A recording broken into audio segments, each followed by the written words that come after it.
श्री गणेशाय नमः। श्री सीताराम चरण कमले भन में पावन रामचरित मानस राम कथा में आज हमारा प्रसंग है कि निषाद राज और भरत जी की मुलाकात और उनका प्रसंग। आइए उस प्रसंग को शुरू करने से पहले मैं आप लोगों से निवेदन करता हूं कि जो लोग चैनल पर पहली बार हैं आवश्यक रूप से चैनल को सब्सक्राइब करें, वीडियो के अंत तक जाना नहीं भूलें, पूरा पुण्य लाभ प्राप्त करें। तो आइए शुरू करते हैं।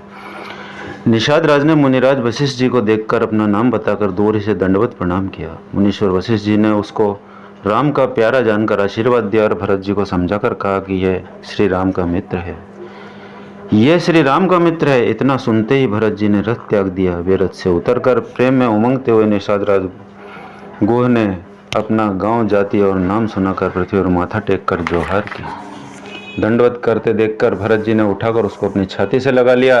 हृदय में प्रेम समाता नहीं है, मानो स्वयं लक्ष्मण जी से भेंट हो गई हो। भरत जी गोह को अत्यंत प्रेम से गले लगा रहे हैं। प्रेम की रीति को सब लोग प्रशंसा कर रहे हैं। मंगल की मूल धन्य धन्य की ध्वनि करके देवता उसकी सराहना करते हुए फूल बरसा रहे हैं। वे कहते हैं जो लोक और वेद दोनों में सब प्रकार से नीचा माना जाता है, जिसकी छाया के छू जाने से भी स्नान करना पड़ता है, उसी निषाद से हृदय से चिपटा कर श्री रामचंद्र जी के छोटे भाई भरत जी आनंद और प्रेम बस शरीर में पुलकावली से परिपूर्ण हो मिल रहे हैं।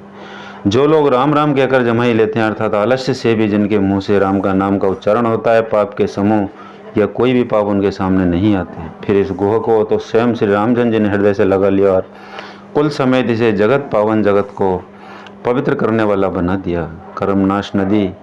कर्मनाशा नदी का जल गंगा जी में पड़ जाता है, मिल जाता है, तब कहिए उसे कौन सिर पर धारण नहीं करता। जगत जानता है कि उल्टा नाम जपते जपते वाल्मीकि जी ब्रह्मा के समान हो गए। मूर्ख और पांवर, चांडाल, शवर, खस, यवन, कोल और किरात भी राम नाम कहते ही परम पवित्र त्रिभुवन में विख्यात हो जाते हैं। इसमें कोई आश्चर्य नहीं, युग युगांतर से यही रीति चली आ रही है। श्री रघुनाथ जी ने किसको बढ़ाई नहीं दी। इस प्रकार देवता राम नाम की महिमा कह रहे हैं और उसे सुन सुनकर अयोध्या के लोग सुख पा रहे हैं। राम सखा निषाद राज से प्रेम के साथ मिलकर भरत जी ने कुशल मंगल और क्षेम पूछी। भरत जी के शील और प्रेम देकर निषाद उस समय विदेह हो गया। प्रेम मुग्ध होकर देह की सुध भूल गया। उसके मन में संकोच, प्रेम और आनंद इतना बढ़ गया कि वह खड़ा खड़ा टकटकी लगाए भरत जी को देखता रहा। फिर धीरज धरकर भरत जी के चरणों की वंदना करके प्रेम के साथ हाथ जोड़कर विनती करने लगा, हे प्रभु, कुशल के मूल आपके चरण कमलों के दर्शन कर मैंने तीनों लोक कालों में अपना कुशल जान लिया है। अब आपके परम अनुग्रह से करोड़ों कुलों सहित मेरा मंगल हो गया। मेरी करतूत और कुल को समझकर और प्रभु श्री रामचंद्र जी के महिमा को मन में देख कर मुझे अत्यंत प्रेम, जो रघुवीर श्री रामचंद्र जी के चरणों के भजन नहीं करता वह जगत के विधाता के द्वारा ठगा गया कहा जाता है। मैं कपटी, कायर, कुबुद्धि और कुजाति हूँ और लोक वेद दोनों से सब प्रकार से बाहर हूँ, पर जब से श्री रामचंद्र जी ने मुझे अपनाया है तभी से मैं विश्व का भूषण हो गया। निषाद राज की प्रीति को देखकर और सुंदर विनय सुनकर फिर भरत के छोटे भाई शत्रुघ्न जी उससे मिले। फिर निषाद ने अपना नाम ले लेकर सुंदर वाणी से सब रानियों को आदरपूर्वक जोहार की। रानियां और लक्ष्मण के समान समझकर आशीर्वाद देती हैं कि तुम 100 लाख वर्षों तक सुखपूर्वक जियो। नगर के स्त्री पुरुष निषाद को देखकर ऐसे सुखी हुए मानो लक्ष्मण जी को देख रहे हो। सब कहते हैं जीवन का लाभ तो इसी ने पाया जिसे कल्याण स्वरूप श्री रामचंद्र जी ने भुजाओं में बांधकर गले लगाया है। निषाद अपने भाग्य की बढ़ाई सुनकर मन में परम आनंदित हो सबको अपने साथ लेवा ले चले। उसने अपने सब सेवकों को इशारे से कह दिया, वे स्वामी का रुख पाकर चले और उन्होंने घरों में, वृक्षों के नीचे, तालाबों पर तथा बगीचों और जंगलों में ठहरने के लिए स्थान बना दिए। भरत जी ने जब श्रृंगपेरपुर को देखा तब उनके सब अंग प्रेम के कारण शिथिल हो गए। वे निषाद को लाग दिए ऐसे शोभा दे रहे हैं मानो विनय और प्रेम शरीर धारण किए हुए हो। इस प्रकार भरत जी ने सब सेना को साथ में लिए हुए जगत को पवित्र करने वाली गंगा नदी के दर्शन किए। श्री राम घाट को प्रणाम किया। उनका मन इतना आनंद मगन हो गया मानो इन्हें स्वयं श्री राम जी मिल गए हों। नगर के नर नारी प्रणाम कर रहे हैं और गंगा जी के ब्रह्म स्वरूप जल को देख देख कर आनंदित हो रहे हैं। गंगा जी में स्नान कर हाथ जोड़कर सब यही वर मांगते हैं कि श्री रामचंद्र जी के चरणों में हमारा प्रेम कम न हो। भरत जी ने कहा, हे गंगे, आपकी रस सबको सुख देने वाली तथा सेवक के लिए तो कामधेनु ही है। मैं हाथ जोड़कर यही वरदान मांगता हूँ कि श्री सीताराम जी के चरणों में मेरा स्वाभाविक प्रेम हो। इस प्रकार भरत जी का स्नान कर और गुरु जी की आज्ञा पाकर तथा ये जानकर कि सब माताएं स्नान कर चुकी हैं, डेरा उठा ले चले। लोगों ने जहाँ तहाँ डेरा डाल लिया। भरत जी ने सभी का पता लगाया कि सब लोग आकर आराम से टिक गए हैं या नहीं। फिर देव पूजन करके आज्ञा पाकर दोनों भाई श्री रामचंद्र जी की माता कौशल्या के पास गए। चरण दबाकर और कोमल वचन कह कहकर भरत जी ने सब माताओं का सत्कार किया। फिर भाई शत्रुघ्न को माताओं की सेवा सौंपकर अपने निषाद को बुला लिया। सखा निषाद राज के हाथ से हाथ मिलाए हुए भरत जी चले। प्रेम कुछ थोड़ा नहीं अर्थात बहुत अधिक प्रेम है जिससे उनका शरीर शिथिल हो रहा है। भरत जी सखा से पूछते हैं कि मुझे वह स्थान दिखाओ और नेत्र और मन की जलन कुछ ठंडी करो जहाँ सीता जी, राम जी और लक्ष्मण जी रात को सोए थे। ऐसा कहते हैं उनके नेत्रों के कोए में जल भराया। भरत जी के वचन सुनकर निषाद को बड़ा विषाद हुआ। वह तुरंत ही उन्हें वहां ले गया जहाँ पवित्र अशोक के वृक्ष के नीचे श्री राम जी ने विश्राम किया था। भरत जी ने वहां अत्यंत प्रेम से आदरपूर्वक दंडवत प्रणाम किया।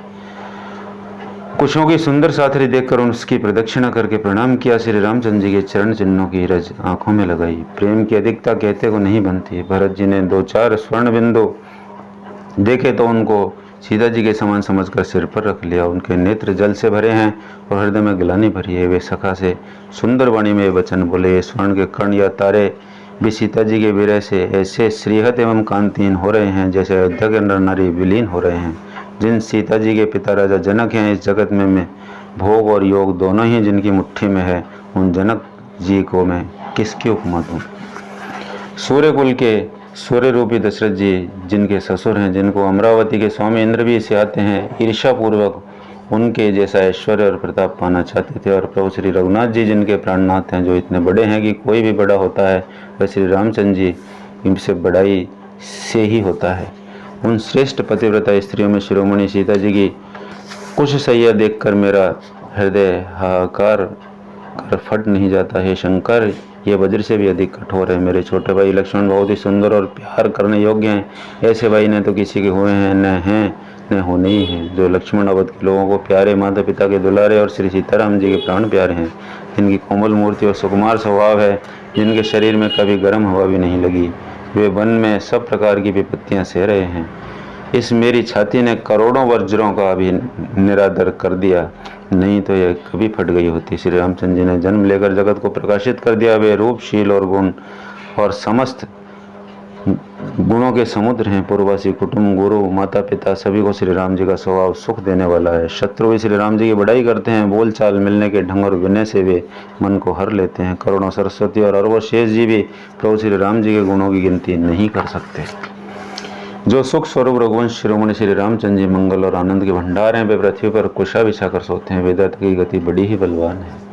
श्री रामचंद्र जी ने कानों से भी कभी दुख का नाम नहीं सुना। महाराज स्वयं जीवन वृक्ष की तरह उनकी सार संभाल किया करते थे। सब माताएं भी रात दिन उनकी ऐसी सार संभाल करती थी जैसे पलक नेत्रों की और सांप अपनी मणि की करते हैं। वहाँ श्री रामचंद्र जी अब जंगल में पैदल फिरते हैं और कंदमूल, फल तथा फूलों का भोजन करते हैं। अमंगल की मूल कैकेयी को धिक्कार है, जो अपने प्राण प्रियतम पति से भी प्रतिकूल हो गई।